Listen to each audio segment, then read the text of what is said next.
بسم اللہ الرحمن الرحیم۔ میرے مولا تیرا بندہ تیری توصیف و ثنا کرتا ہے، میرا ہر سانس میرے اللہ تیرا شکر ادا کرتا ہے۔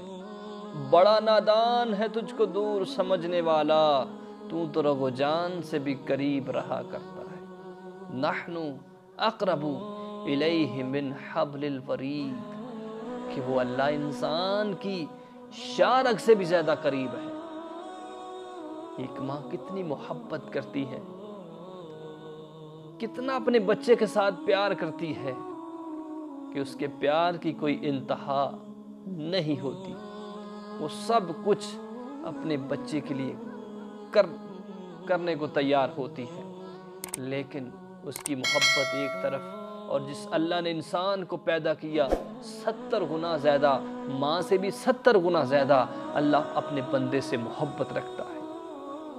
انسان تو غفلت میں ہے، ایسی غفلت اور ایسی جہالت نے تیرے اوپر پردہ ڈال لیا ہے، تو اس سے ذکر سے دور ہو چکا ہے۔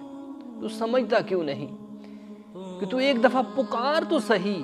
احادیث میں آتا ہے، پیارے آقا صلی اللہ علیہ وسلم فرماتے ہیں، جس کا مفہوم ہے کہ بندہ اگر اللہ کی طرف چل کر جاتا ہے، ایک قدم جاتا ہے تو اللہ اس کی طرف 10 قدم آتے ہیں۔ اگر وہ 10 قدم جاتا ہے تو اللہ اس کی طرف 100 قدم آتے ہیں۔ اگر وہ ایک بالش اللہ کی طرف جاتا ہے تو اللہ اس کی طرف 2 بالش آگے آتا ہے، تجھے ویلکم کرنے کے لیے۔ لیکن تو بہکا ہوا ہے، تو اس کا ذکر کرنے والا بن جا، اس کو یاد کرنے والا بن جا، تو سنور جائے گا کہ سب سے اہم اور سب سے بہتر زندگی وہی ہے کہ جو تو نے اس کے ذکر میں گزار دی، اس کی عبادت میں گزار دی۔ کیوں کہ جب تو ایک دفعہ کہتا ہے اللہ، تو وہ سنتا ہے،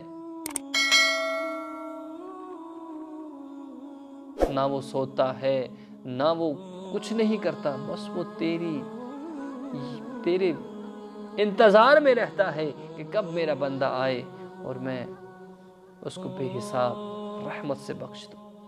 تو اللہ کا ہو جا، اس کو یاد کرنے والا بن جا، اس کے آگے دعائیں کرنے والا بن جا، تیری ساری دعاؤں کو، تیری ساری التجاؤں کو قبول کرے گا اور تیری پریشانیوں کو دور کرے گا۔ اسی کے ذکر میں کامیابی ہے، اسی کی یاد میں کامیابی ہے۔ اللہ ہم سب کو اللہ کو کثرت کے ساتھ یاد کرنے کی توفیق عطا فرمائے۔ شیئر ضرور کیجیے۔